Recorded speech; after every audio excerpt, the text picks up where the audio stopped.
Rappin with ReefBum is sponsored by Bulk Reef Supply and Ecotech Marine. Hey, what's happening, everybody, and welcome back to another episode of Rappin with ReefBum. I'm your host, Keith Berkelhamer. So, on today's live stream, I have the pleasure of welcoming back Chris Wood from Captiv8 Aquaculture. What's happening there, Chris? Thank you. Glad to be here. Glad to have you back, man.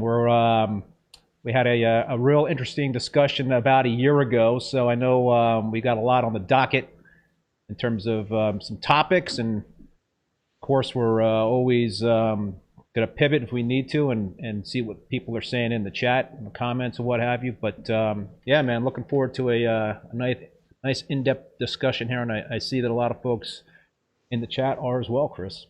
Good, good. So for those folks that are not familiar with Chris, let me just do a quick intro here. Chris is a marine biogeochemist and the Chief Science Officer of Captiv8 Aquaculture. He's also the founder and sole owner of Captiv8. The company's R&D draws from Chris's experience and 2 additional scientists with a total of 4 PhDs. You still got the 4 PhDs on staff? Yes. I caught you in between a sip there. Oh, that's okay.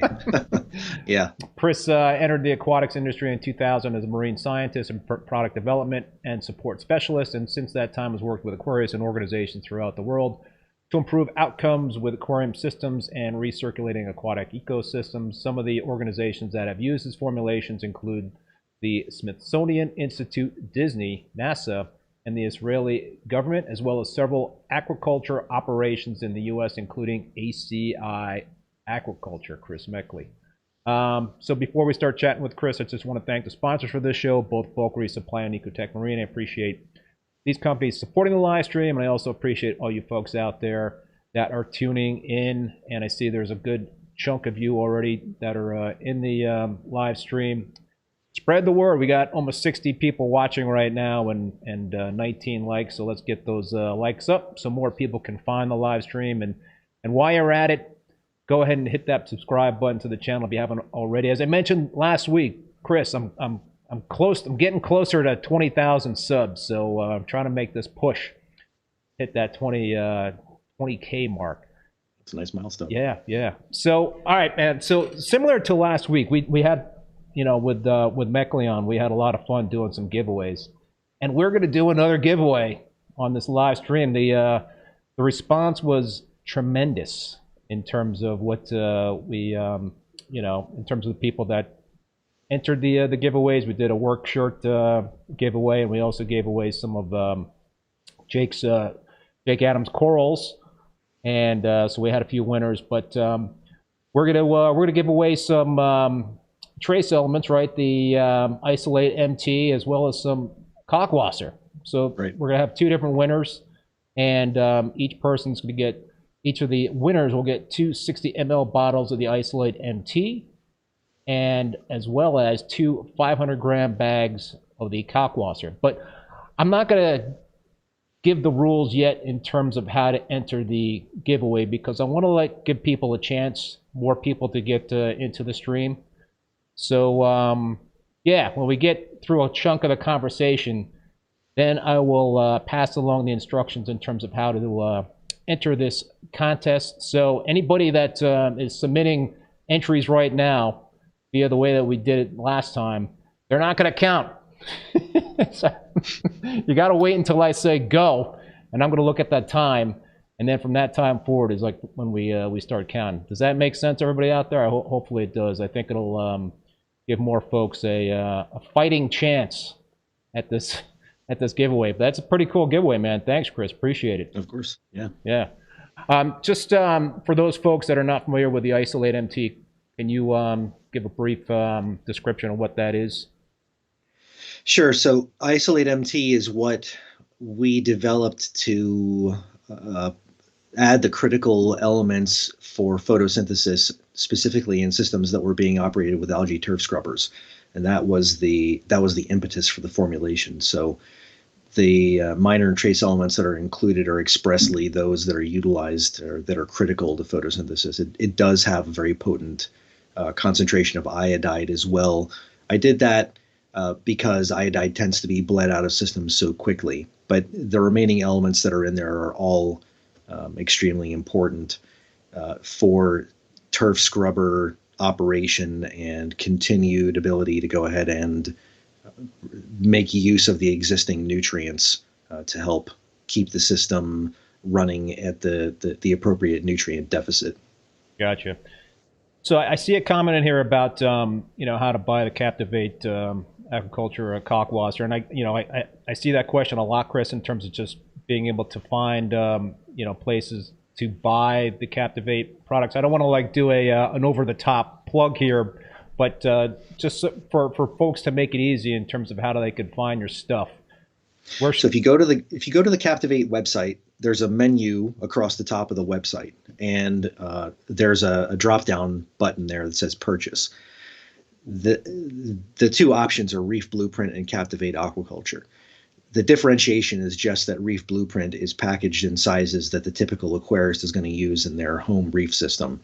The Captiv8 Aquaculture branded product, so to speak, the packaging of it is in what you would be using for a larger scale application, whether that was research or commercial or anything along those lines, farming, whatever you're doing. If you yourself are farming coral and you have a gigantic system, or you're farming salmon, or you're farming something else, that option, that second option, takes you to the sales portal for the larger sizes.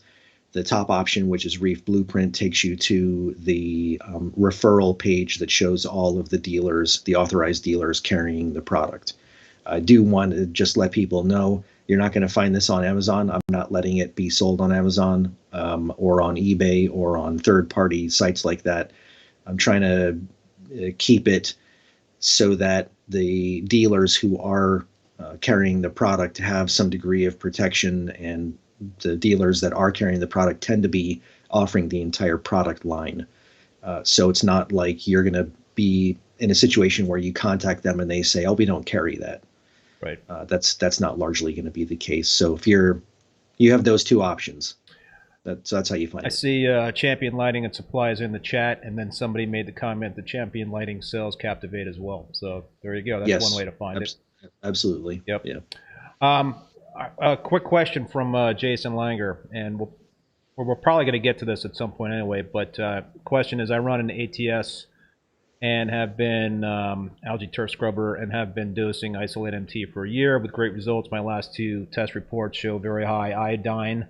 Other elements are okay or deficient. Why the high iodine? You're dosing more iodine into the system than the rate of depletion. If you're asking the question, why the high iodine in your system right now, that's the answer. If you're asking why I have high iodine in MT, it's because not everyone is going to have the same rate of depletion of all of those elements. They aren't depleted linearly.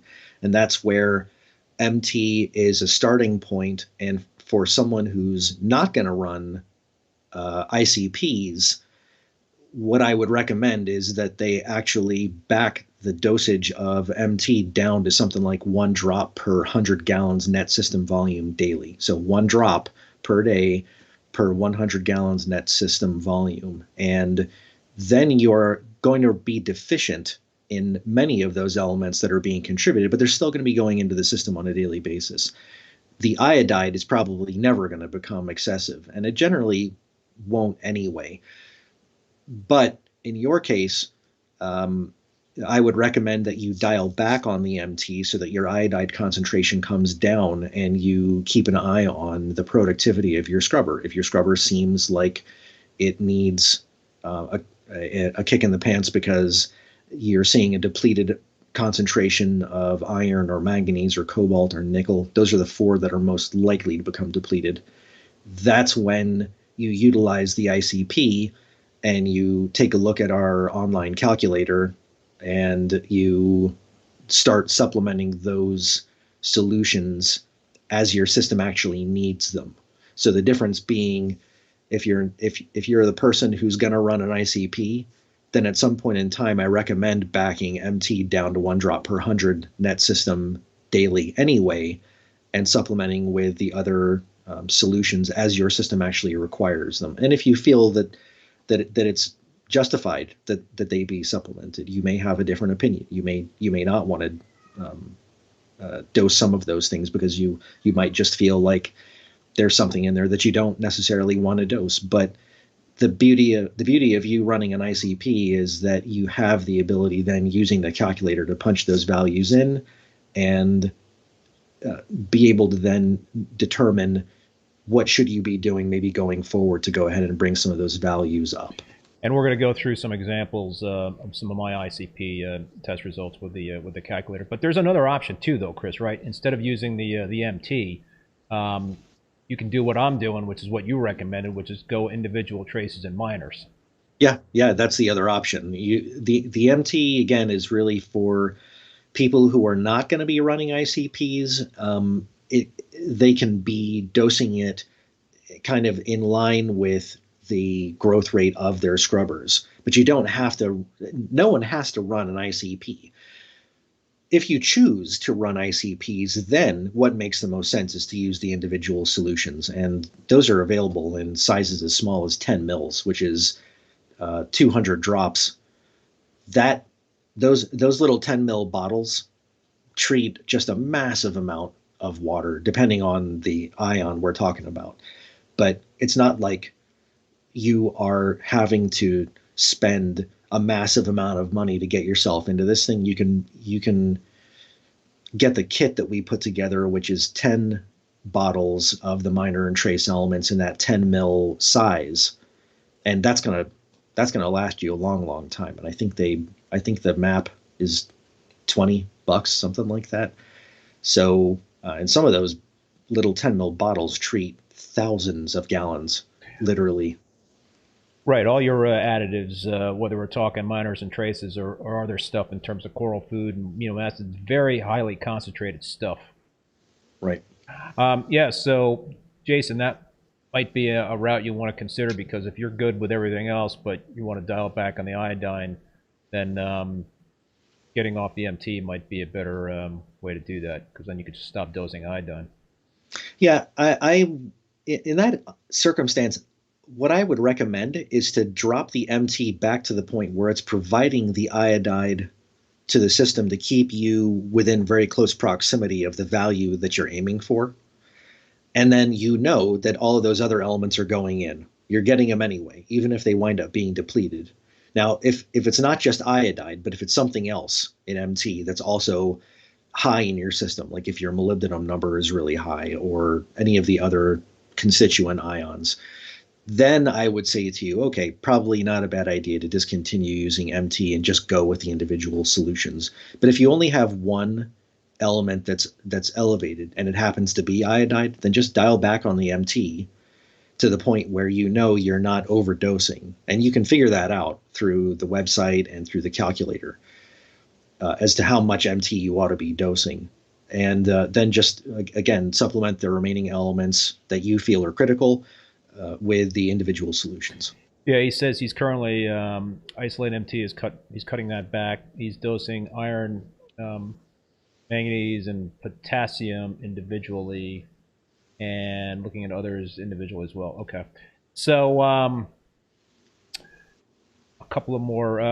All right, John Wright's got a question. Can you mix certain trace elements and dose with one pump? Absolutely, and we'll go into an example with that.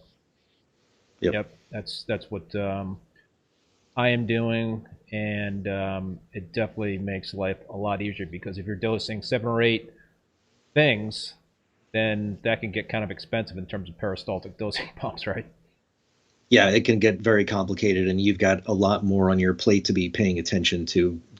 The pumps often don't dose at the same volume, at the same rate, unless you have a system of pumps that reliably do. Yeah, you're making that master solution is a good way to go. The more questions that you guys in the chat, man, you're making my life easier. I don't have to ask Chris any of my questions. It's kind of organically happening here. Anthony D. So we got a couple questions, Chris, about Anthony D is asking. One question is, what's the difference between inoculate and remediate? And then somebody else is asking, wants to know more about remediate. So I guess, yeah. Okay, so remediate is a blend. So both of those bacterial blends are dry. The components are active, completely active. There are no fillers. There's no there are no pH modifying compounds or no preservatives, no water. What they do is they go after dissolved inorganic nitrogen, which is your ammonia, nitrite, nitrate, and they go after latent organic material, whether it's dissolved or particulate. So what they basically do is they clean up your system and they help the nitrogen cycle move smoothly along. The difference between the two of them is that inoculate is more aggressive at converting dissolved inorganic nitrogen, so ammonia, nitrite, nitrate, and less so at going after the latent particulate or dissolved organics. Because in the early stages of a system, as the name of it, you figure, inoculate, it's something that you're going to use early on in the going of the system.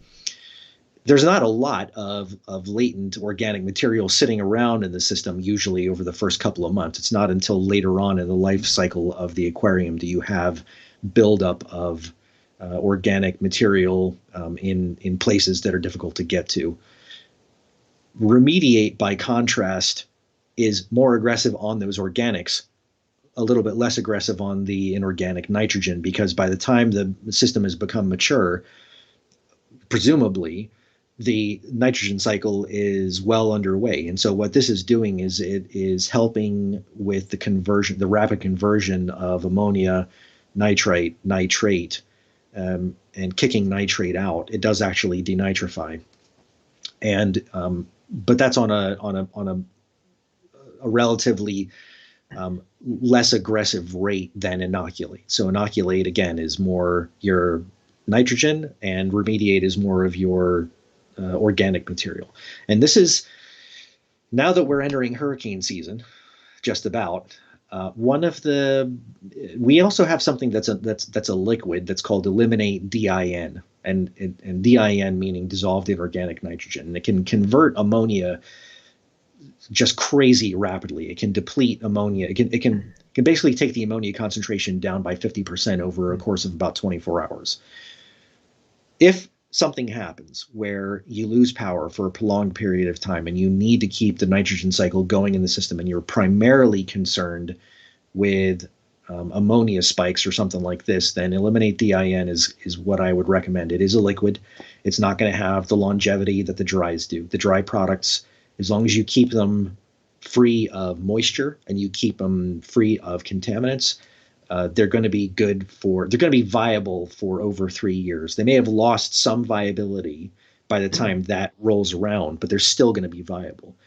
With the liquid, a year at the most is where I would go. But we package that as it gets ordered, so it's something that's worth having on hand.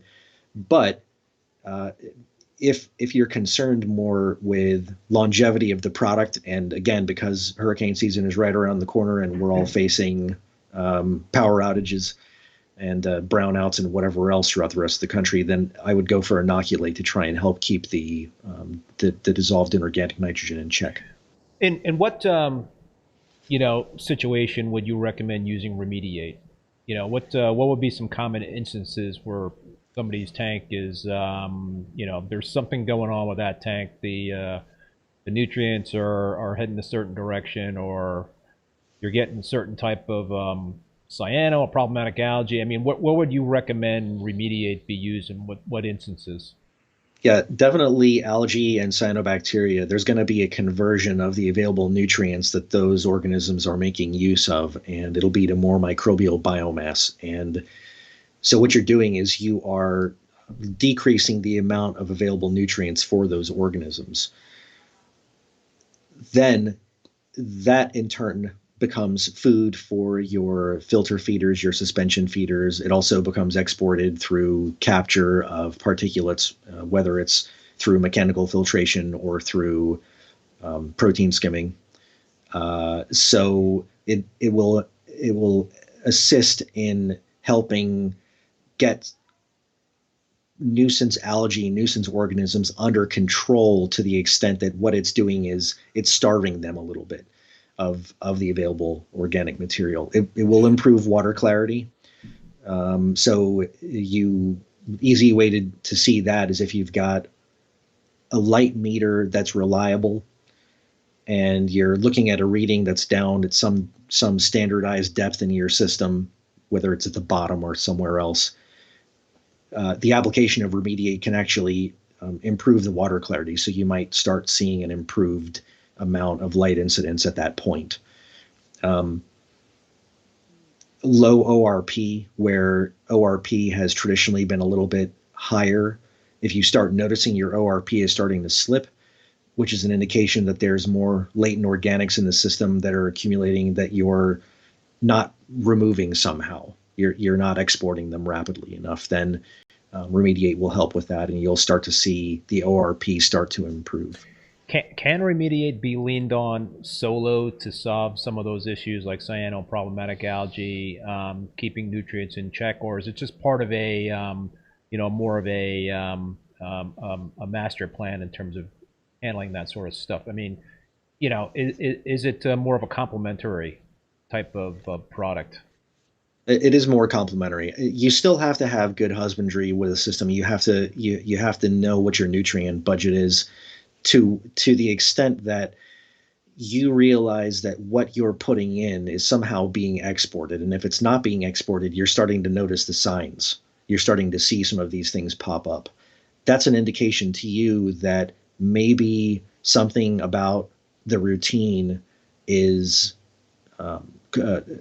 enabling this accumulation of nutrients to occur. That's if you add a bunch of bacteria to the system to try and remedy that, a couple of things are going to wind up happening. Your pH is going to fluctuate more because you've got more microbial biomass in the system. They are respiring. You're going to start seeing more of a dipped, a suppressed pH as a result of that. There's going to be some decrease in alkalinity that occurs because of the increased amount of respiration that's taking place. So be aware of that. So it's not an, I don't want to use the word excuse. But it's something that should be used in a way to go ahead and keep the nutrients in check. But if you start noticing that nutrients are continuing to proliferate, and you're still seeing that there's an increase in the presence of some of these things, then it's time to start having a look at maybe your practices. The benefit of adding remediate on a reasonably frequent basis in very small amounts is that you are taking some of those dissolved nutrients, converting them into more microbial biomass, and the corals respond usually with greater polyp extension. I know of some people who feed remediate heavily, using it as a food, and have just a great polyp extension like they've never seen before. For them, that's a metric. That's a useful metric of how their corals are responding. For other people, they may say, my corals always have great polyp extension. That's okay. I'm just saying that's one of the things that people tend to notice when they are adding it for that purpose. Gotcha. Unknown Reef is asking, which Captiv8 products would you recommend for a system that is currently running full Zeovit and wants to switch to Captiv8 products? We have a zeolite. It's commercially, it's available on the commercial site. It's not available through the Reef Blueprint brand. It's very new. We may release it through Reef Blueprint coming up here, but the zeolite is very aggressive at pulling out ammonium, and that's the purpose of it in the first place. In fact, it was Chris at ACI who asked me to start bringing zeolite in for him because of the potassium hydroxide that he's dosing in his systems. It helps bring the potassium concentration down as well. But if you wanted to move over, as far as the zeolite is concerned, we have something. It is domestically produced. It's not brought in from overseas. It's a clean product. It's in a particle size that's roughly, I think, 3/8 inch nominal. I run it on our systems here, especially in the early stages of getting a system set up, because I want to make sure that I tend to front load our systems, meaning that I move very aggressively through the process of establishing livestock in them. And I think that the zeolite really helps in yanking that ammonia out before it can become problematic. As far as the rest of the supplements that are in that system are concerned, it's been many years since I've looked to see what all that system comprises of. And as I recall, I wasn't able to kind of put my finger on a lot of it because the information that was available was a little nebulous. If you've got specific goals that you're trying to achieve within your system, my recommendation would just be email me and we'll start a dialogue, and I'll help you figure out if there's something from our side of things that might be able to assist you. And they can get that email via the contact form on your website, Captiv8 Aquaculture? Yeah, or you can just email me at captiv8aquaculture@pm.me. There you go.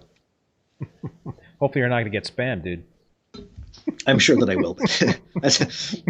Proton Mail's got a great spam filter, so I was going to say, okay. Don't give out your email on the live stream, but it's all right. Well, we're back to another question about MT and individual traces. Andy Bauma, do you recommend combining MT and individual traces? You can, yeah, without a doubt. There's nothing that stops you from doing that. So basically the question is one pump with MT and RO and another pump with individual elements plus RO? If that's what you want to do, you can combine the individual isolate solutions with MT in a dilute form. So the way that you go ahead and do that is if you download the Excel spreadsheet off the website, and by the way, for those of you who have used the Excel spreadsheet and have been emailing me, it is now back on the website. I have put it back up in an XLSX format. I had been doing it binary because a number of people have been emailing me numbers versions of this file, and I honestly please don't email me the numbers version. Just download Excel or something along those lines and send it to me that way. So that way I know that nothing has been goofed with, because numbers remove security and does all this other stuff that I don't have time to go back in and look. Yeah. So now you can download that Excel sheet right off the homepage and in that Excel sheet, it'll tell you how to make the dilute solution. You start off with roughly 50% of your final solution volume of purified water. So if you want to make a gallon of water, a gallon of solution, you start off with a half gallon of purified water. You add your drops of whatever solutions you're going to add. You top it up the rest of the way to the 1 gallon. And then however many days you want that to last you, you're going to divide that 1 gallon by that number of days, and you're going to dose that amount of solution on a daily basis. That's how to do it. But MT is absolutely compatible with all the other minor and trace element solutions that we do. Yes. Looking at the chat here. Oh, I had a question teed up, dude, and I just lost my train of thought. Oh, yeah, a couple bacteria questions. Back to bacteria. We're hopping all over the place there. M Casual Reefer. I'm going to definitely mispronounce this. Does any of your bacteria contain the Rhodophytosomonas bacteria? Not to my knowledge. Okay. And then Andy's wondering, do your products contain marine bacteria? No. The bacteria that are they're not marine specific. They're kind of, I believe I would term them as euryhaline.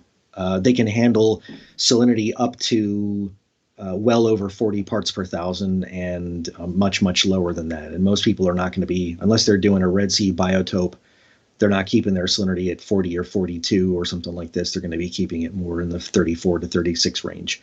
The bacteria are totally capable of handling anything from 40 on down to very low salinity. Can you share the bacteria that are in your products, or is oh no, you cannot? Okay. So the next follow-up question is going to be, how do you pick those bacteria? I don't do it by myself. I don't try to reinvent the wheel. I speak with a number of authorities in the world of dealing with bacteria, and especially in aquaculture, because aquaculture systems tend to be like cesspools. They are very bacterial rich, unless you're running a really aggressive turf scrubber type of a setup. You have massive amounts of bacteria that's been studied and studied and studied and studied. And so you speak with people who know more than you do. That's the answer to that question. And the reason why you don't reveal the types of bacteria, or we see other companies reveal types of bacteria, is it's proprietary, right? I mean, that's absolutely, yeah. Okay. There's a lot that I'm really transparent about, but stuff like that is what I would consider a trade secret, and that's not something that I'm willing to share. Yeah, no, that makes perfect sense. So, a question about your salt. Scott Westman, what is the name of your salt and where can you find it? It's hard to find. It's called Formulate, and there are 3 different formulas. There is the reef formula, which most people who are listening to this chat are probably going to be most interested in. That's the one where magnesium, calcium, potassium, strontium are all linearly enhanced by 5% with a decrease of sodium by the same amount. And so you offset those values and you wind up with a salt that's got an appropriate salinity, but elevated values of magnesium, calcium, potassium, and strontium. And it keeps those values right around the area that a lot of reefers like to, well, it's within a range that reefers tend to appreciate. I'll put it that way, because everyone's got their own opinion, but it's still elevated relative to natural seawater. That's the one that most people are going to be interested in. The other 2, one is called ASW. That's an open ocean blend formula. That's going to be actual open ocean values at a salinity of 35.2, whereas the reef is a salinity of 35.4. The alkalinity of all of the salts is 8 DKH. The pH usually comes in right around 8.4. The third of the formulas is called RSW, which is Red Sea water, and that's modeled after the Red Sea, specifically at a salinity of 40 parts per thousand. So that's of less interest, except for people who are keeping Red Sea biotopes and want to keep their salinity elevated. Something to be mindful of with our salt is that if it says what it says on the package that it produces, it produces, meaning that if you buy a 40-gallon mix and it tells you it's going to mix out to 35.2, that's what it's going to mix out to. You're not getting 40 gallons of salt that's going to mix out to 33 or something along those lines, or some suppressed number. And as far as where you can get it, all of the authorized dealers sell it in the 40-gallon mix. The larger sizes, 80 gallons, 160 gallons, those are available through the commercial side of things. We sell a fair amount of that into research and aquaculture, so they're available there. And then we do a premix. And the premix is 3 of the 4 parts. Our salt is a 4-part salt. You have sodium chloride that's dry, magnesium sulfate heptahydrate that's dry. You have a liquid component, which is your divalent cations. You have a fourth liquid, or a fourth component that's also liquid, so a second liquid component. That's everything else. All of your monovalent cations, your buffers, your minor and trace elements, it's all in that fourth component. So the premix is components 2, 3, and 4, which is the mag sulfate heptahydrate, the divalent cation solution, and the monovalent cation / buffer / trace element solution, component 4. Why we make that available as a premix is that some people, well, sodium chloride makes up the vast majority of the weight of the salt. If you have access to a quality sodium chloride nearby, then you should buy it and just get the premix if that's what you're interested in doing. Because it's gonna be shipped. You know, you're not gonna find it in too many places where you walk right in and they've got it. If they do, then great. But there are a number of, again, accounts that we sell to that are doing research or doing aquaculture. They will go ahead and buy a pallet of the appropriate sodium chloride and have it on hand. And then they're mixing the appropriate amounts in, but they're not paying all of that freight that's associated with the sodium chloride. So you just want to use a good additive-free sodium chloride.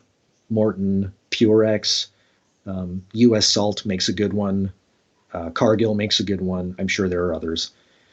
You're looking for something that's at least food grade, and if possible, also qualifies for USP, which Morton Purex does. Which is what you use in the mixes you sell.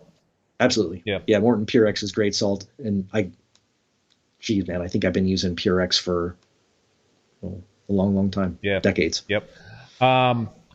Amada H, I'm so comfortable using Formula 8 Reef that I can mix a batch without using a salinity checker. Yeah, I mean, so I used to use Instant Ocean, over a year ago before I started using your stuff, Chris, and I always had to, not only check salinity, but also check the magnesium, because a lot of times that magnesium would be deficient in the IO. And I probably should have checked other, parameters, but I didn't. So yeah, since I switched to your salt, me personally, I've stopped doing all that stuff. The only thing I do check is salinity, because I want to make sure I didn't screw up the mix. Yeah. The beauty of that format is that if you are consistent with the measurements that you're making, your salt is going to come out the same every single time. There's no question. You don't have to worry about too much trace element in this batch, or too much buffer in this batch, or too much this, that, or the other. As long as you're making consistent measurements and you wrote it down somewhere. I typically mix 50 gallons of water, so I'm going to use X grams of this, X grams of component 2, X mils of I've got a whole 3, spreadsheet. X mils of 4.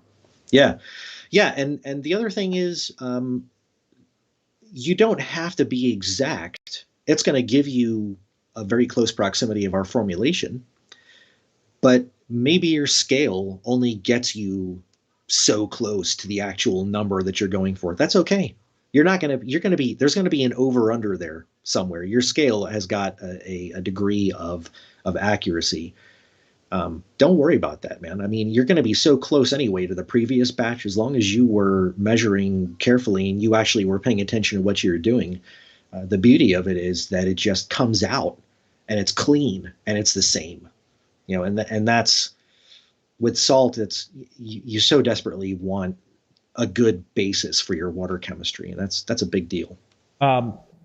So Dude, we talked about this the last time I had you on, but I think it bears repeating in terms of the difference between having a 4-part mixed salt versus just a salt that is a single solid, not solid but powder entity and whatnot. And you said something that kind of really hit home to me in terms of there are other salts out there that are not necessarily going to be homogeneous from batch to batch. And want to just explain that again to the folks out there in terms of why there is a risk of running into some wacky things, not wacky things, but things can get out of whack with a salt mix just by the way a single mix is manufactured, correct? Yeah, what can happen is that all right, so you've got a plethora of raw materials that comprise the entire formulation of the salt. And they all have different densities, they all have different degrees of friability, of their tendency to be pulverized due to shear force, tumbling around against each other during the process of blending, being crushed by the guts of the blender. You've got blenders that range in all sorts of different designs and capacities of producing a homogeneous blend. But even the most capable mixers, when you start looking at 15, 20 ingredients, and they've got different densities, they've got all of these different physical characteristics, you're not going to have 100% homogeneity of the blend from one part of that hopper to the other part, especially on a big blend.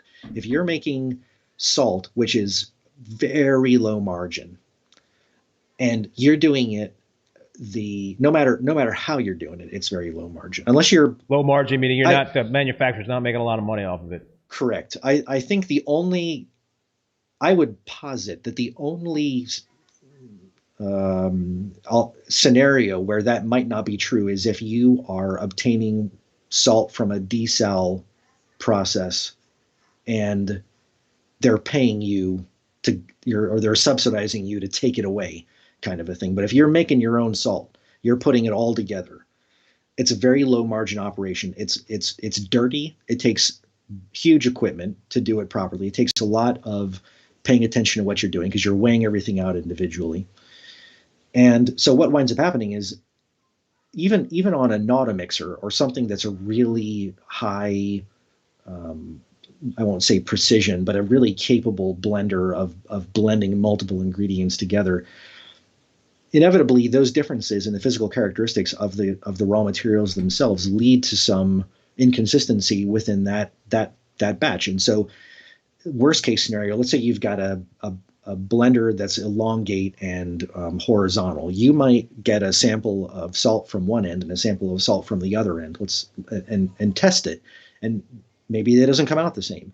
Or you've got a double cone blender or something like this, and kind of the same thing. You get the first pull of salt out of that valve that at the bottom of the hopper, and you open the manhole at the top and you get a sample of salt from there. Might not be the same. That's not something that you have to deal with in the terms of the format that we've done it in, because you've got one pure ingredient, which is your sodium chloride. You got the next pure ingredient, which is your mag sulfate. There's nothing else blended in with those things. So it's 1 and 2. And those are the two most prevalent raw materials in the salt, whether I produce it with the 4-part liquid or whether I produce it dry. All the other stuff is in solution. It's homogeneous, period. So again, as I say, as long as you are consistent with your measurements, you're going to have a repeatable product very closely every time you do it. And that's the beauty of that 4-part format. Yep. All right, man. I think this is a good time to start the giveaway. Sure. Let's give away some of your products here. So, like I talked about at the beginning of the live stream, there's going to be 2 lucky winners. 2 lucky winners, and each winner is going to receive 2 60 ml bottles of the Isolate MT and it's a minor and trace element solution like Chris had been talking about, as well as 2 500-gram bags of Cockwasser. That's gold, dude. That is the ticket, Cockwasser. And so this is how it's going to go down. Starting now, 7:45 p.m. Eastern Standard Time. Any entries before that time don't count. So what you got to do is you got to go to my website contact form, and I'll rattle it off again for those that don't know what it is. It's reefbum.com/contact. But Captiv8 giveaway in this subject heading. So we'll have the 2 winners, and the 14th person and the 24th person who contact me via the contact form will be the winners. No multiple entries. So I'll do the 34th as well. Oh, 14, 24. That's my wife's lucky number. So we're gonna have 3 winners. We'll do 3. 14th, 24th, and 34th. And multiple entries will not count. So if you submit twice, your name will be any subsequent submissions after first one will be tossed out. And yeah, we'll do this starting now. And hopefully there'll be some folks out there that are using your products there, Chris, that will just have some more, or maybe some folks that have never used them will be able to test them out and give them a try. Well, I'm pretty sure that Ahmad, who spoke in earlier, is somebody that I've spoken with. Ahmad, if this is you, I assume it is. Yeah, so Ahmad has definitely been using our stuff. Cool. All right, dude. So we've been talking about the calculator. We've referred to the calculator on your website a few times, and let's do some screenshots, Chris, of the calculator. I'll show the first tab of the spreadsheet, which is the place where you input the values from your ICP test. So this is a calculator. Give us a lowdown, man, in terms of what this calculator is for. Okay, so what the calculator does is you enter in the net system volume. And it's important that you do the net system volume because that's really what you're interested in here. You're going to do the net system volume, the number of days until you think you're going to pull the next sample for ICP analysis. That information is, I'll explain that in just a second. Otherwise, on that first tab, you're going to be entering in the values that showed up on your ICP analysis. So you're going to copy all those values over. And if you would, I'd appreciate it if you would enter in the your salinity value that you've recorded, as well as the alkalinity of the system. And the reason that I ask for that is that if you happen to send me an or if you happen to submit this file to me and there's no chloride value because your ICP provider did not provide you a chloride value, then I'm going to calculate a chloride value based on your salinity value and your temperature. And I'm going to do that by taking the sum of everything else that you've entered in. I'm going to back it out, and what's left over is going to be your chloride value. But most of the ICPs that I've seen in the last 6 months, people have given me a chloride value. So it's important that you enter in all those values as parts per million, not parts per billion. And what'll happen is down at the bottom of the screen there, it's going to automatically calculate what your salinity value is. If that number is well below 34, then that indicates that you have entered some major ions in as some other, not parts per million. Maybe you've moved the decimal place over a couple of times, but you need to be keeping an eye on your values anyway. And you ought to know, as a reef aquarist who's getting an ICP analysis run, you need to know, where should your calcium be? Where should your magnesium be? If you tell me that your potassium is 4 parts per million, and I know that it should be around 400, I'm going to ask you to verify those numbers. I'm going to say, please verify all of these numbers. Please send it back to me. Sometimes it happens, but it's important that all of that stuff is entered as parts per million, because if it's not, the calculator is going to throw out some just bizarre numbers because it's based on the salinity of your sample. And that's what this calculator is all about. It's going to take your sample. It's going to look at your salinity of that sample. It's going to then look at the salinity of a seawater standard, and it's going to it's going to compare the salinity of seawater at your salinity to your sample. So if your salinity is 34 parts per, or 34 parts per thousand instead of whatever, 35.2, it's going to take the salinity of seawater, it's going to shift it to 34, and it's going to compare your numbers to those numbers. And it's going to tell you, are your numbers high? Are they low? So is a value of excessive, is a value deficient? So by how much? You want to go to the next page then, the analysis page? Yep. Okay. This is going to be a little hard to read for some folks if you're on a phone or something, but it's a very small font.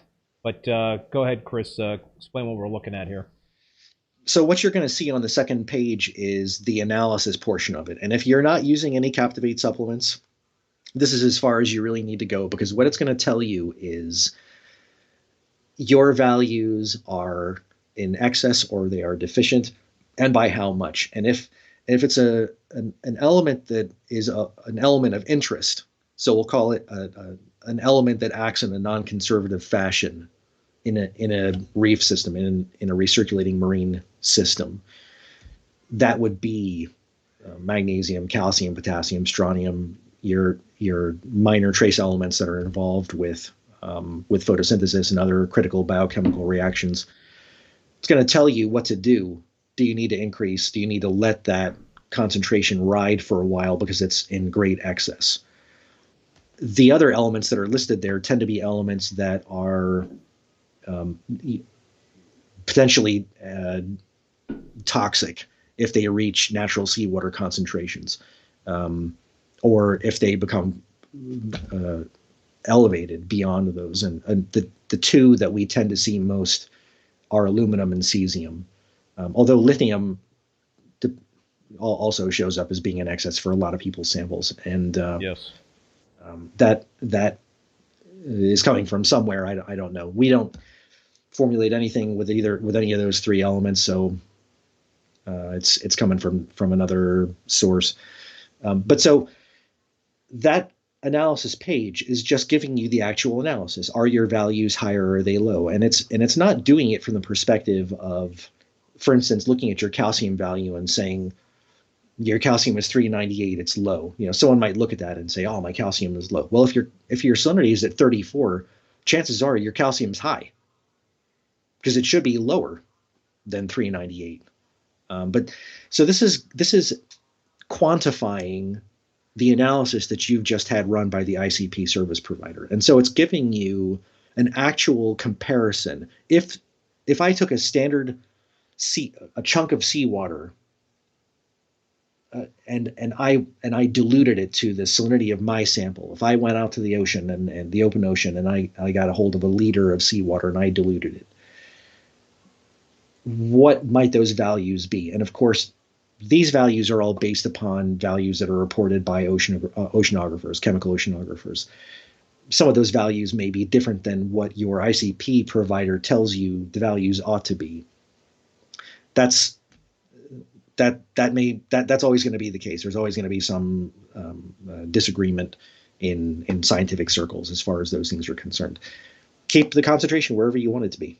That's up to you. But this is what this is doing. It's telling you, are your values high? Are your values low? And in some cases, you see values that are 1,000%, 100,000%, 500,000% above where they ought to be. And this is an instance where, for instance, if aluminum or uranium or something like that is showing up at some crazy high number, the first thing you look at is, was this value entered as a parts per million or parts per billion?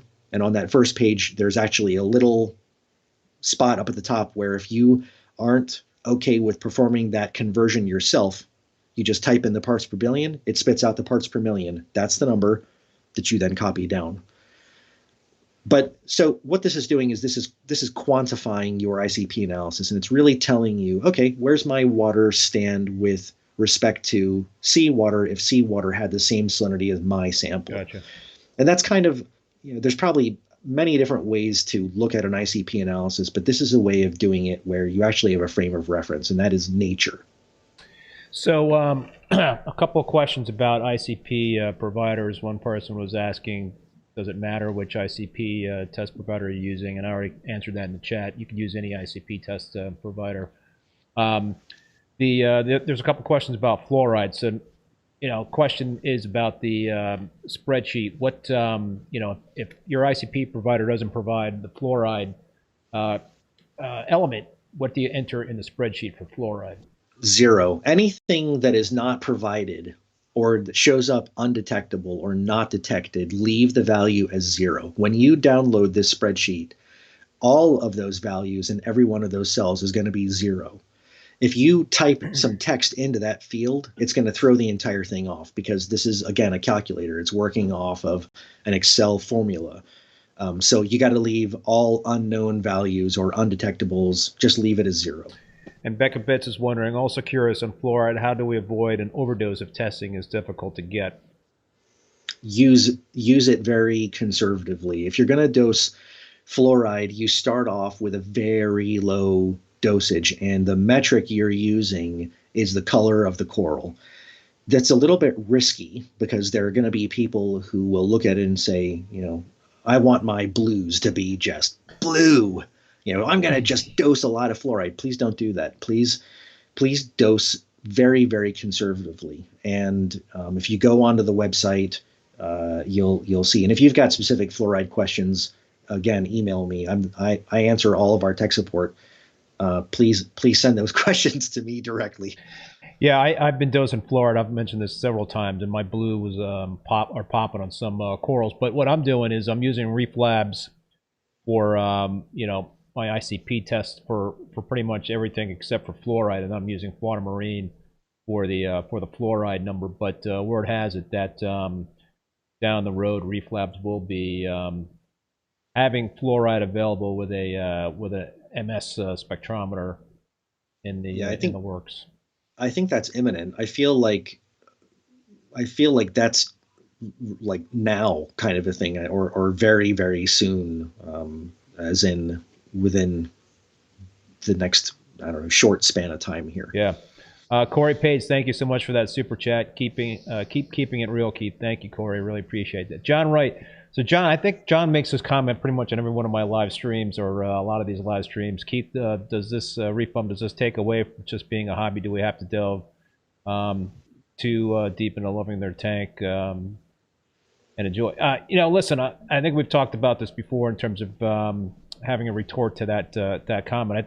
You can reef any way you want to reef, right? You could be as simple as not doing any testing and just kind of looking at your corals and enjoying the hobby that way, and having minimal equipment and not a lot of bells and whistles. Or you can reef the other way and have a bunch of bells and whistles, do regular ICP testing.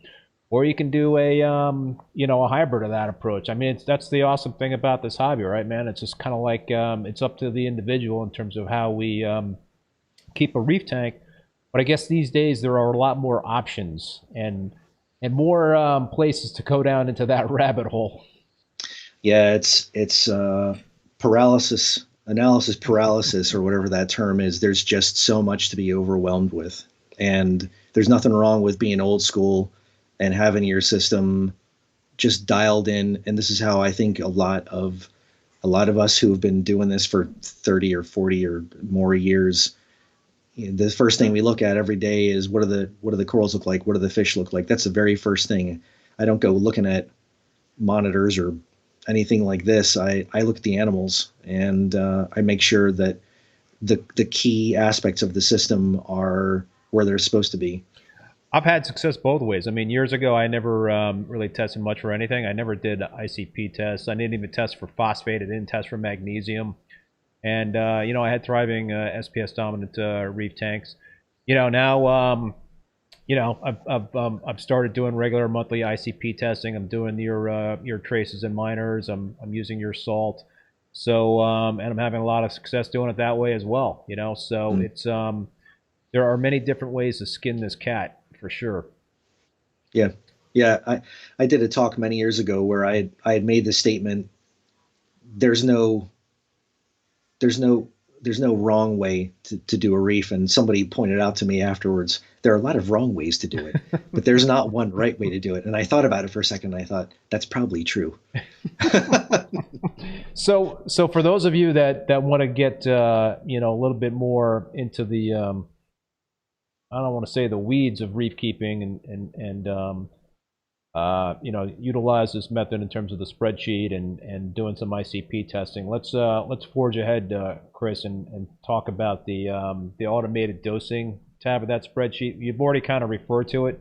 I think we've talked about being able to the possibility of dosing all traces in one solution. So go ahead. So on the left-hand side of that automated dosing sheet, those are going to be there's a blue box. You would enter the values of any of the isolate solutions that you had been dosing. So let's say that you've been using some of our supplements, and you have hopefully written down, or how many drops per day you've been using. You enter that into that blue box there, and why you enter those values. Chris, you're entering that into the blue box or the yellow box? Because I see the drops and the mLs. So there's a box that the yellow fields are what you can actually enter values into, okay. But the left-hand box is for what you were dosing leading up to this new ICP. Okay. So if you enter your values in there, and your ICP comes back and you've entered all the other values, the calculator then takes what you've been dosing, and it determines, based on whether the values are in excess or are deficient, do you need to increase the dosing of that supplement? Do you need to decrease the dosing, and how, and by how much?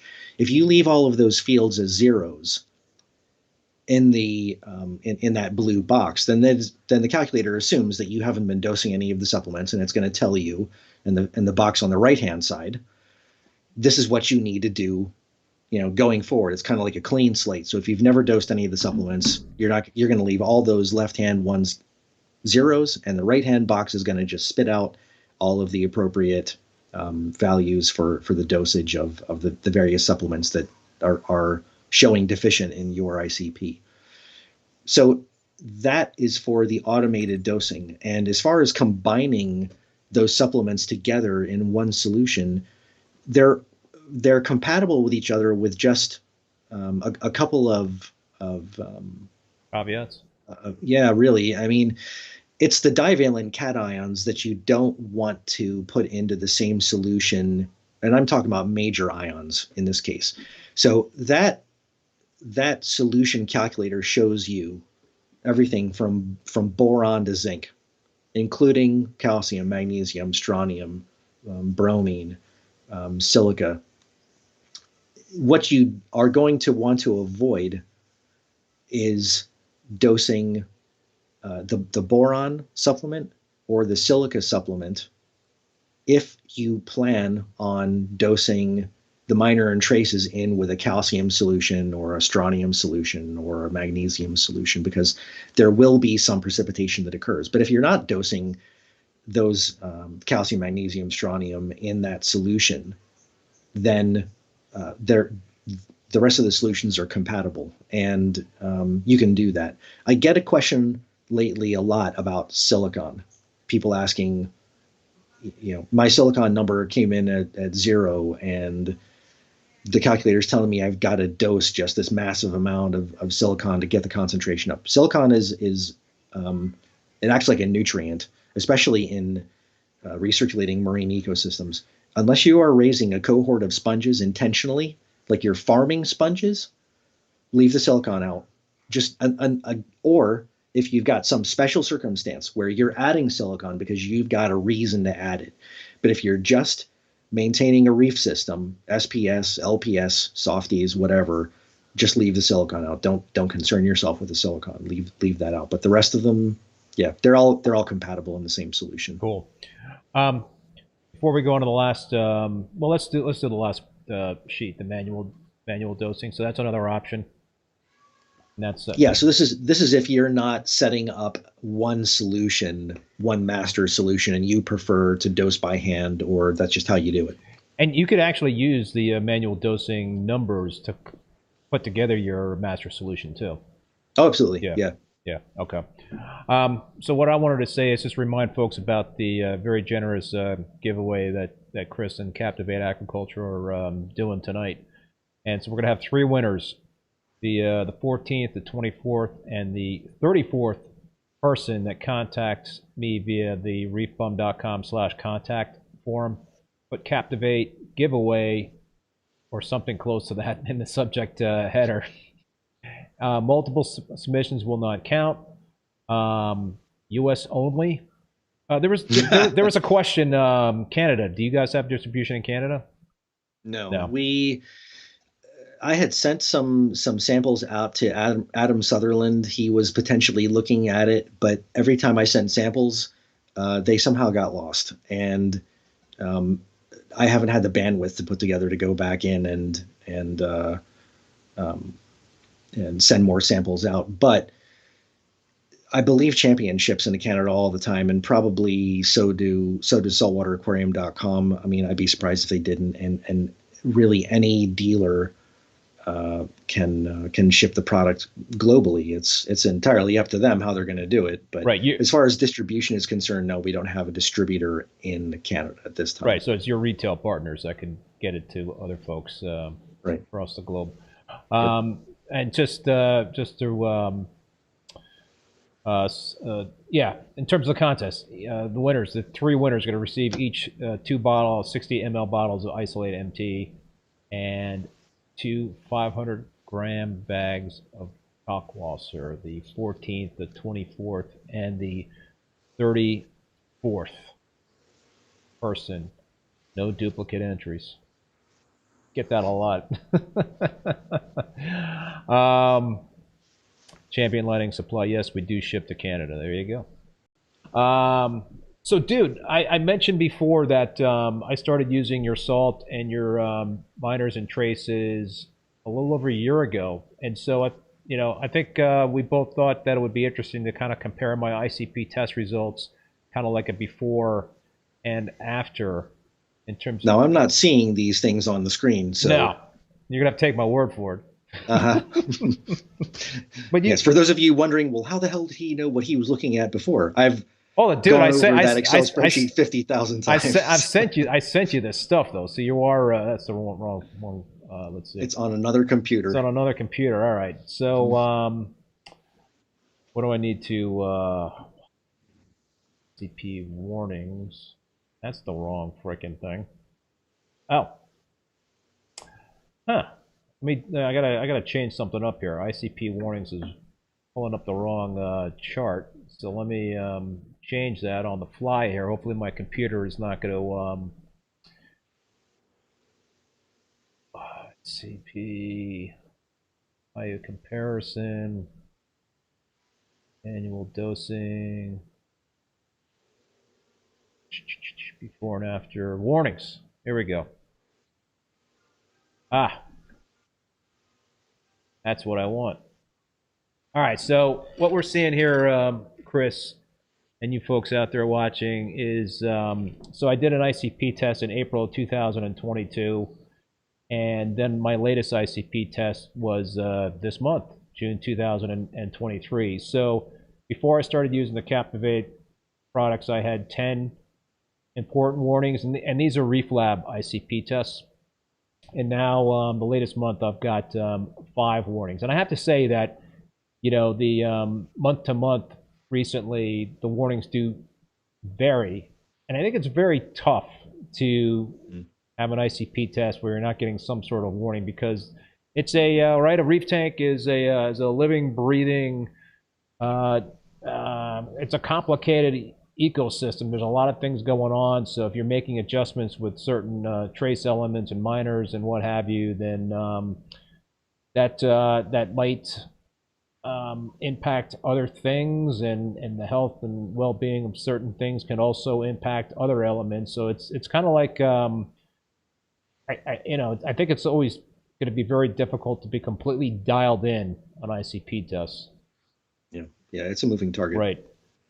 So, it was barium, chlorine, cobalt, potassium, manganese, molybdenum, sodium, phosphorus, strontium, vanadium. Those are all the warnings in April. And then in June, I just had barium, potassium, nickel, phosphorus, and vanadium. Anything that you could say, Chris, in terms of the difference between those two, kind of pre versus post? Yeah, barium has not been in our salt, so that's why.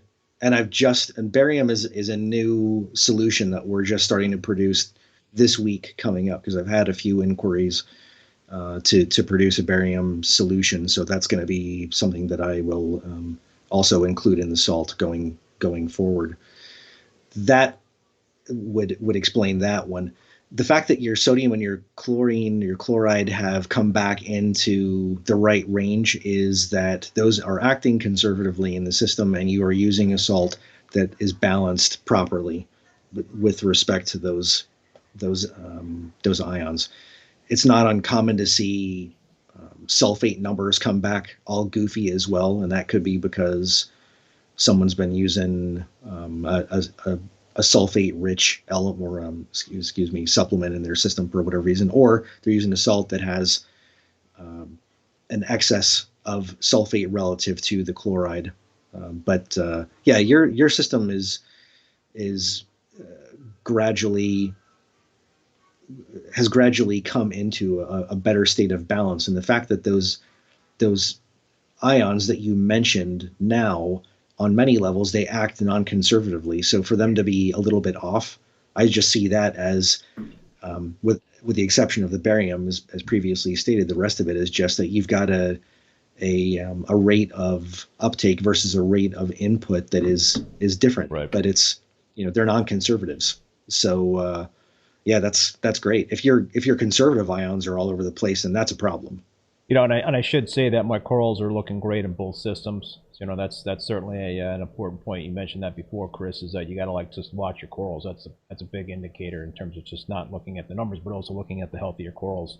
I can definitely say that my corals are looking awesome.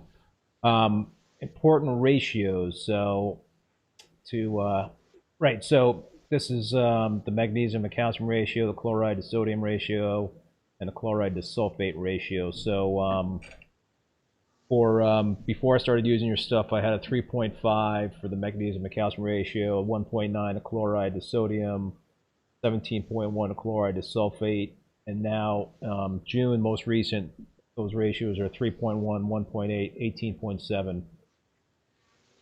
Anything there that stands out? Basically, it's saying I've got one correction now that needs to be made, which says water change versus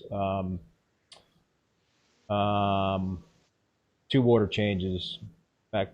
What's the reason for the water change recommendation? Because it's out of the optimal range. Of which one specifically? So for April 2022, magnesium to calcium ratio was 3.5, and the optimal range is 2.9 to 3.1. And then the chloride to sulfate ratio, before I started using your stuff, is 17.1, and that's out of the ratio. The optimal range is 20.1 to 22.1. Okay. And now, magnesium calcium ratio 3.1.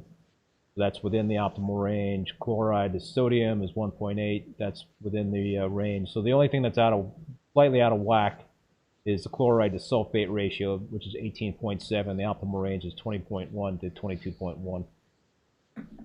Remind me how you're dosing your major elements in that system as far as calcium, magnesium, strontium, potassium. Calcium reactor and Kalkwasser, your Kalkwasser.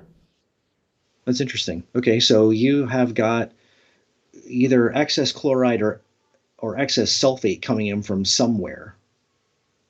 If you're not dosing any other buffering compound or anything like that. That's interesting. Yeah. I don't know. It might still be an artifact from before. Difficult to say. There's the only sulfate that's in that salt is in the mag sulfate. And there's plenty of other chloride in the salt, but aside from the sodium chloride, obviously. But yeah, it's interesting. Yeah, it just goes to show you. I mean, these things take a considerable amount of time to work through. Yep. The other thing I wanted to show is kind of a before and after of the essential macro elements.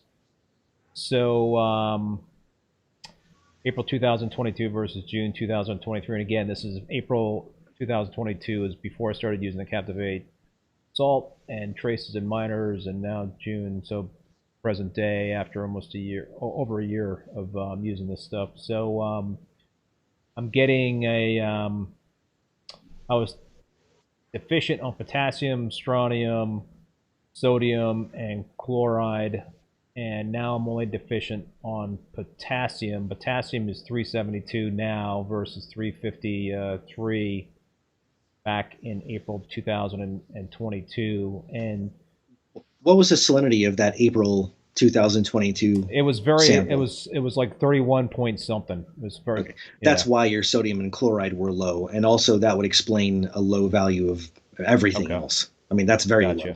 Okay. I was also elevated on I was elevated on sulfur back in April 2022 at 1002, and that didn't change much in June 2023. It's still elevated at 999. That's slightly elevated. Yeah, it should be at 35.2 or 35.4. It should be in the 979 to 980 range. So that's very slightly elevated. What so what could be reasons, Chris, for that elevation? If I'm using your salt and the traces and the minors, is there something else in play that might cause that?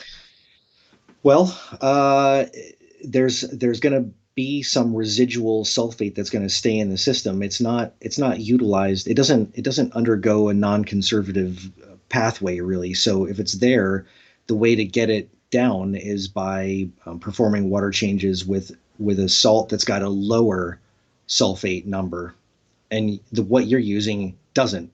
You're using a salt that's got the sulfate number, the correct sulfate number for that salinity that it mixes up to. So it may gradually yet come down even further, but it's just going to take some time. If you did a 100% water change like in one shot and it was water out, new water in, that value would be very different. Gotcha. And the last thing I wanted to show in terms of that comparison is the beneficial minors. So yeah, I was elevated on iron back in April 2000, and wow, that's weird, being elevated on iron. I mean, usually iron doesn't even show up on an ICP test, but now the iron is in line. I was also elevated on lithium, which we've talked about lithium before. Now I'm elevated on molybdenum, which I was dosing one of your traces, so I've basically dialed that back to zero. Yeah, that's a really strong solution. That's 10,000 parts per million molybdenum. And now I'm also lithium's about the same, a little higher. Iodine. I mean, and this came up before in terms of the iodine being elevated. I have been dosing iodine, but I've been backing it down to try to keep it from being elevated, which is, I guess, is the advantage of using the individuals. Yeah, without a doubt. Although you can keep iodide elevated. It's not going to be a problem. You have to within reason. I mean, of course, you can take it way too high, but even if you're at 3 times the natural seawater concentration for a prolonged period of time, my own experience is that's not going to be an issue at all. But yeah, by all means, keep it close to where it's supposed to be. So we've talked about barium. That was deficient on both April and back in 2022 and June 2023. So you said you're going to probably add a trace element for barium, so that can be dosed. Yeah, that'll be coming up next week or the week after that, depending on when our materials arrive. So back in April 2022, I was deficient on cobalt, was not even detected, so I've been dosing cobalt, and now that's in the green where it should be, which is cool.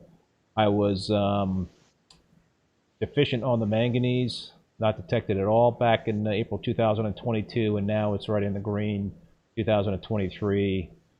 So that's where it should be. I'm actually deficient on nickel right now, not detected, versus being right in the green zone back in April 2022. I have been dosing nickel, so I think I've made an adjustment based on this test result to bump that up. Yeah. Phosphorus, that's I'm not well, I'm dosing a shit ton of phosphate, and so I gotta keep dosing that because my phosphate tests, yeah, not detected for June 2023. I'm gonna start using your stuff. Yeah, ours is 50,000 parts per million. It's Yeah, not going to take yeah, much. It's pretty yeah. strong. So I mean that's enough in terms of comparisons and stuff like that. But I've definitely seen some positive results, Chris, in terms of the minors and the traces that were deficient or what have you that now are more in sync with where they should be. And like I said, my But corals are looking great. you're seeing right. That's the question. What do they look like now? That's what it's all about. It's otherwise it's just an exercise. So yeah, if they look good. Yep. All right, I'm going to mention the contest one more time, folks, and then we'll we'll stop beating. We'll stop harping on that. But in terms of the Captiv8 giveaway, we're going to have three different winners: the 14th, the 24th, and the 34th persons who contact me via the contact form on my website, reefbum.com/contact. Put Captiv8 giveaway or something close to that in the subject header. U.S. only, multiple submissions do not count, and each winner is going to receive two 60 ml bottles of the Isolate MT, as well as two 500-gram bags of Kalkwasser. I'm going to Reefapalooza tomorrow morning. I'm going to start heading down there, so I'm probably not going to be able to sift through this stuff until I get back on Sunday. So we'll have to kind of hold everybody in suspense in terms of announcing the winners. But yeah, so. You got to be in it to win it, right? A couple more questions. Alex Correa, what's up, Alex? Actually, Alex was in the chat. Now he's gone, but he had a couple of good questions here. First question from Alex is, what would define the standard for natural seawater levels of anything in saltwater for reefs in terms of the ultimate goal to follow the test? So I guess the question is, what are you using there, Chris? Data compiled by a number of different chemical oceanographers in terms of what the values of the various elements are that they're measuring in these environments. So depending on who you use as a source, there's data that goes back to the 1960s. There's data that's much more recent, and that's who I use. I go ahead and I look and see every once in a while. I'll look and see if there's been some new information that's come to light about maybe a more reliable value that has been reported. Because in a lot of the older literature, the values of some of the minor and trace, or specifically the trace elements, the ones that are more difficult to isolate, would be some nebulous number like 2 times 10 to the negative third. And that's not the number when they report it for 3 different things. So that's the point. The point is just to use that as your benchmark. And that's kind of what I was saying before. It's one way to do it. If you use nature as your measuring stick, if that's not your thing, then that's okay. But the ICP analysis, the data that you're getting, you want to be able to put that to the best use possible. And this is a way that you can actually do it.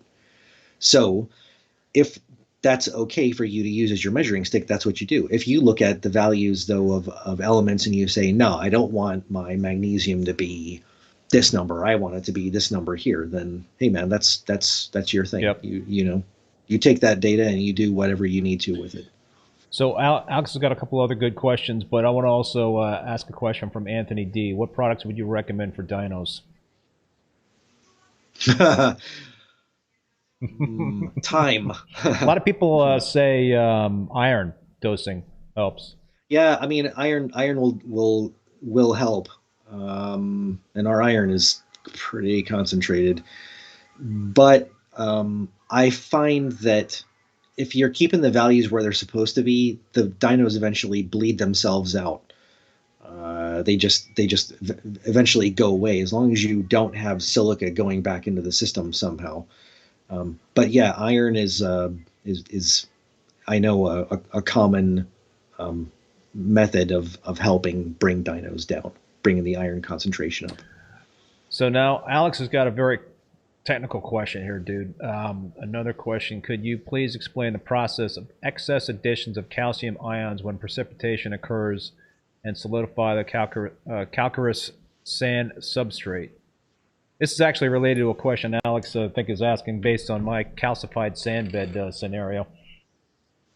If you've got calcium in excess and it's combining with carbonate ions, it's going to do that around the nucleus of something that's going to cause that formation to kind of take place, so to speak. It's kind of like a catalyst.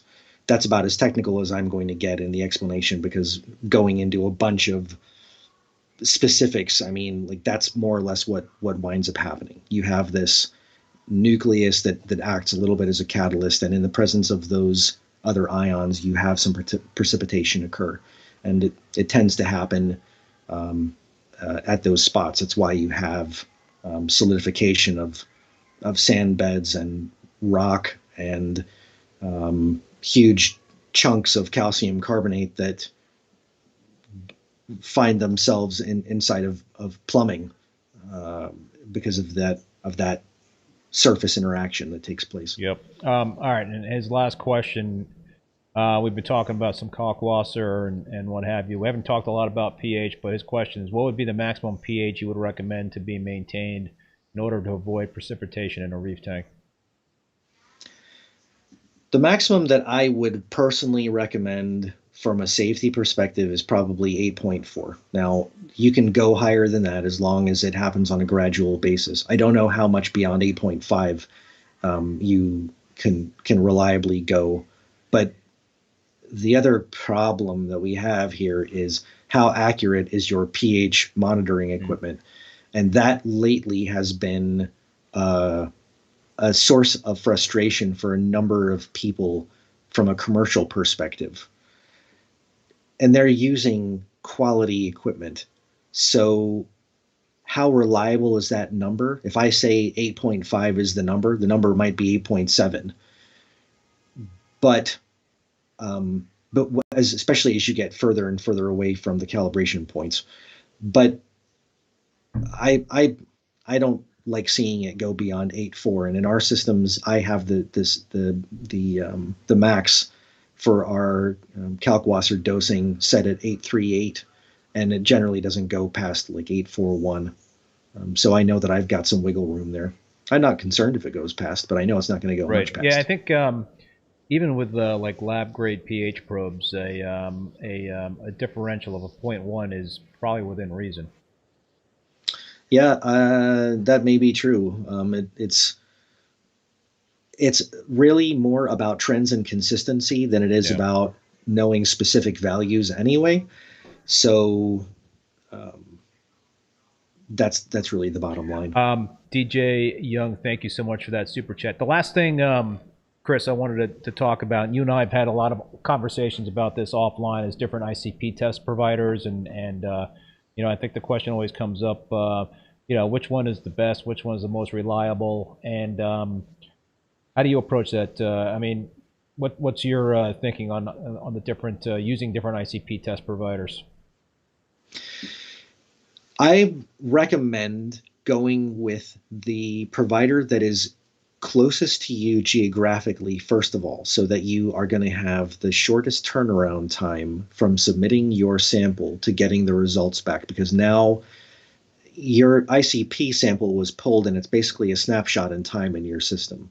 The sooner you have the results back in hand, the sooner you're able to enact any kind of changes. And this can be even if you've got some value of something that was just egregiously high and you need to take steps and you weren't aware, kind of a thing. The sooner you get it back, the better. So that's one thing to take into consideration. Now that Reef Labs is on the precipice of having the fluoride testing available, there's been so much interest in testing fluoride that I would, if blue coral is something that's of interest to you, look for an ICP provider that can give you that fluoride value if you're not comfortable with an estimative index type of an approach with fluoride, or by eyeballing it. So if that's critical to you, if you're concerned that you could overdo it, then that's another reason that you're going to be looking for an ICP provider who's going to give you that fluoride value. And ideally, I mean, of course, there's the question of, well, just how accurate are all of the results you're getting? The bigger point is, where are your values trending and how does your system look? If your values are trending in the right direction, then good. And use the trends as your measuring stick of how's the system doing, and be less focused on the specific precision.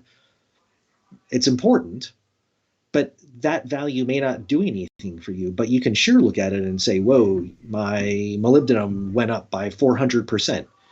You don't care what the specific value is at that point. It's not important to you. What is important to you is that you went up too much on your molybdenum, and as an example. So the value then becomes entirely secondary, and what you're really looking at is how close are you to the value that you're trying to maintain, whether that's the natural seawater standard or whether it's some other value. Gotcha.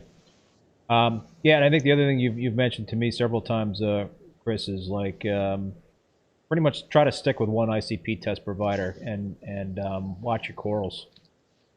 I think that's a good idea. You're getting some consistency, hopefully, by using one provider to give you these results, and it's so important that you are able to reference your previous numbers, because that's how you're getting these more reliable trends. If you go from one provider to the next, and you're doing this on a consistent basis, you're not just you didn't just to decide to go from provider 1 to provider 2, and now you're going to stick with provider 2 for 6 months. But if there's 5 different providers and you decide to submit samples to the 5 different providers over the span of the next 5 months, then the information you get is, I think, of limited value, and you just don't know. But presumably one provider is keeping their equipment calibrated, and they've got their own standards that they're maintaining. That's why it's important, I think, to stick with the one, unless you just start getting some bizarro numbers that have got to be wrong, and you inquire and they give you an unsatisfactory answer. If that happens, then go with somebody else. But I mean, use it. It's common sense. What did your meter go off? Did you smell something not so fresh there? Yeah. So exactly. All right, dude. Well, listen. Any final thoughts there, Chris, before we wrap it? Nope. Again, thank you all for your interest in Captiv8. I sincerely appreciate it. I mean, everybody who writes in, I really enjoy. I love what I do. I love being able to converse with all of you on email, and a number of people on phone. If you've ever got questions, please just send me an email, and you'll find out I'm the world's worst salesperson, as I'm not usually promoting the products. I'm usually just saying, this is what I think is a sensible course of action for you to take, kind of a thing. And where you go with that is up to you.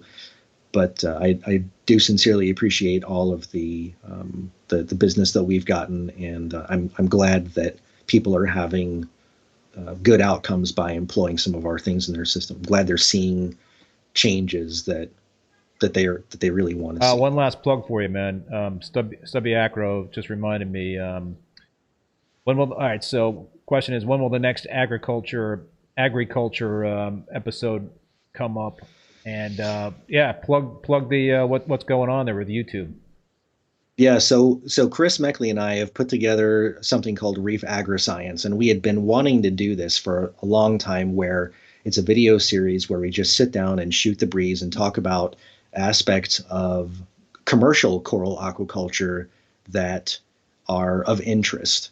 And we got the first few pounded out, and they were all on Kalkwasser, and it was like a 6-part series.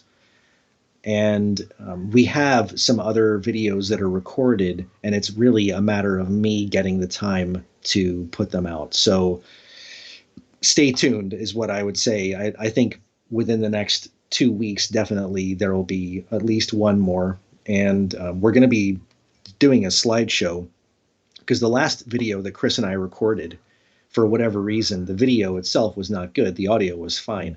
But I was fortunate to ask and get from Amanda, Chris's wife, just a slew of photos of corals that they have raised in the facility over the years. And man, they're just you're left speechless looking at a lot of this stuff. And so it'll be worth sitting there and listening to it. And it was, as I recall, a very interesting chat. And Chris and I have a great relationship and go back a long way. And so we're like brothers. We just, he can finish my sentences, I can finish his. It's always a great time just shooting the breeze with him. And we inevitably do delve down a bunch of rabbit holes, but it's so much fun.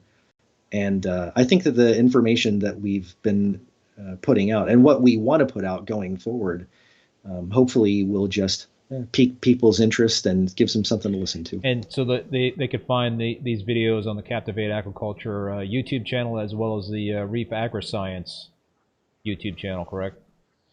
Yeah, I think I would just say go to the Captiv8 YouTube channel because it's reliably going to be there. And I believe that Amanda is going to be putting them up on the ACI channel as well. So if you're a subscriber, either way, I don't know, but subscribe. If you want to subscribe to the Reef Agriscience channel, you'll know when the next one comes out. And we've got a long list of topics that we want to cover. And inevitably, and the two of us get on the phone and we don't have a time limit, we could be on there for 2 hours. And it's before you know it, oh yeah, the time just flies.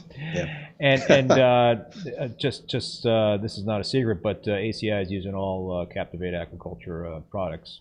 So yeah, they started using our salt when I came back into the industry. Chris has been instrumental with helping tweak the formulations of a number of things, and their facility is such a great monument of what really hard work and making some of these changes to the water parameters, and Chris is being able to get his ICPs and really dialed in his values. And I mean, he'll tell you the color of the coral. I think he could just sit and look at the tanks for hours with a blank stare on his face, looking at the color of some of these things and just thinking, man, I can't believe it looks like this.